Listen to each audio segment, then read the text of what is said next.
Chapter 12. Ken leaned against the wall outside registration, waiting for the teacher to turn up. He avoided everyone's eyes as they waited around him for the same thing, hands in his pockets and staring at his feet. The last few days had been very difficult for Ken, since his family had thoroughly washed their hands of him and Mustang had allowed him to stay with him.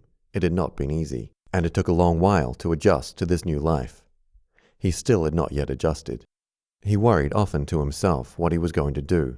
He couldn't stay with Mustang forever, even though he was offered. It wouldn't be right. Ken wanted to look after himself, to be independent, but at this point, he did not see a future without Mustang. His mind was stuck in the here and now. "Hey, Ken." He was suddenly snapped out of his thoughts by the voice of his friend who had shuffled closer to him to talk. "Hey, Bill," Ken replied meekly. "Are you living with Mustang?" "What?" Ken stammered, caught off guard by the bluntness of the question, whole body suddenly tensing. "Why would you say that?"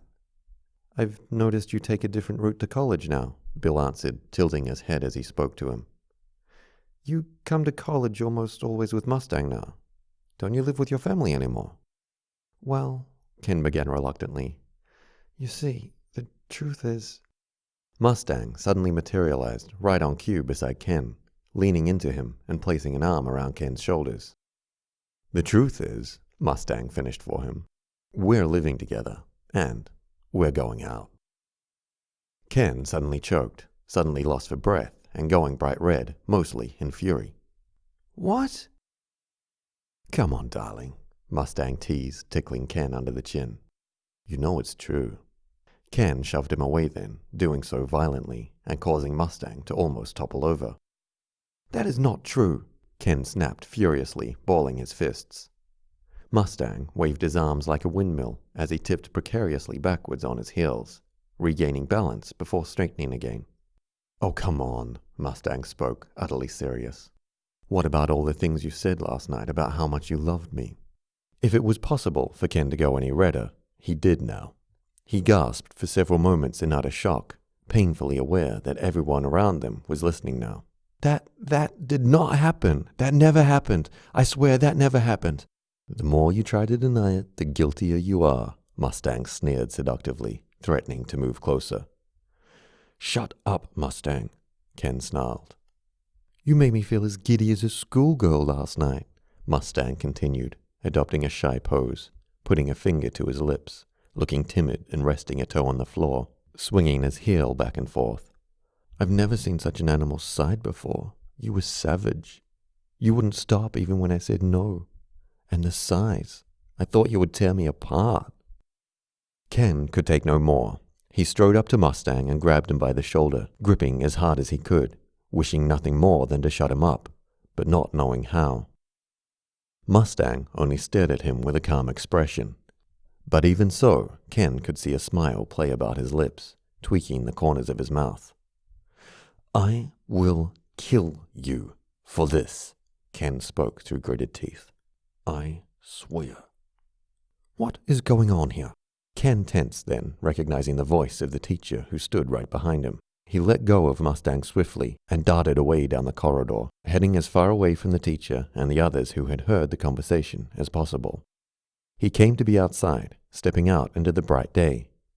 Ken kept jogging, slowing only when he had run out of breath. He leant forward now, doubled over with his hands on his knees as he huffed, cheeks burning. It took several minutes to get his breath back. When he did at last, he straightened up, letting out a deep sigh. "Found ya." Ken instantly ground his teeth, recognizing the voice of Mustang. He turned, glowering, as Mustang came his way, sliding down the bank of a steep slope near him with his arms out and stumbling ungracefully his way. "Hey, what you doing here?" Mustang sang happily when he had reached him. "Trying to get away from you." "Well, you didn't do a very good job of it," Mustang replied flatly. "How could you do that?" Ken yelled at him. "How could you do that in front of everyone?" "Keep your voice down," Mustang waved at him as if placating a panicked animal.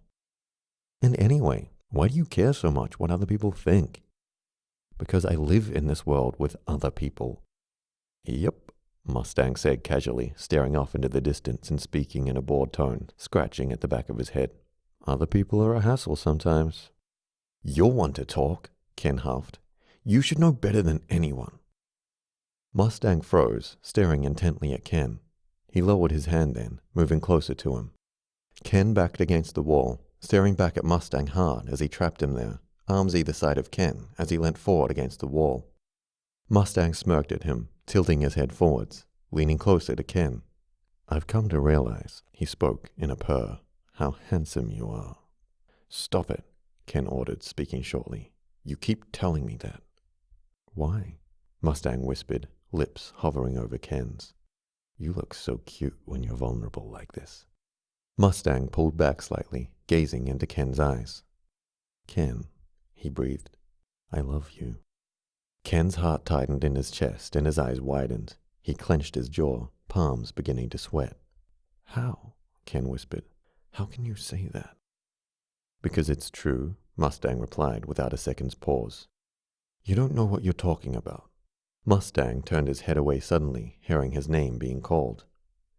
Ken's attention slid past Mustang and to a figure in the distance, standing and waving there. Oh great, another one, Ken droned. Roy, Mustang cried, ignoring Ken's words as he straightened, moving away from Ken, completely distracted now. Ken let out the breath he had been holding, body suddenly relaxed as his shoulders slumped. He pushed himself off the wall, watching as Mustang darted away and into the arms of the man that had called out to him. Mustang kissed the man deeply, the two each holding the other tightly to them. Ken watched the two break apart, holding hands and running off to whatever business they would get up to. Ch, Ken grimaced. So much for loving me. He caught himself then, heart skipping as he realized something. Wait, am I feeling jealous? He shook his head. No, of course not. That's just stupid. He pondered then, wondering what he should do, wondering if he should go back to class, wondering if he could even face it. In the end, he decided he needed to be alone.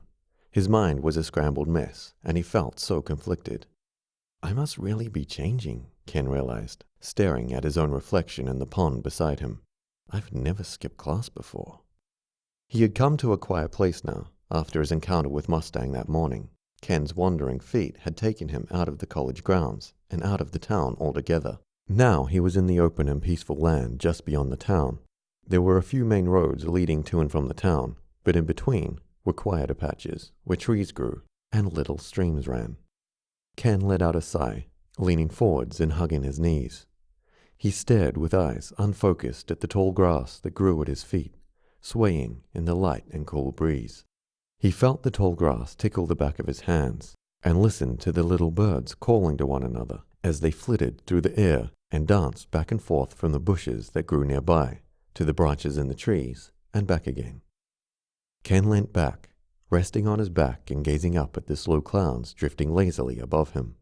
Ken let out a steady breath and closed his eyes.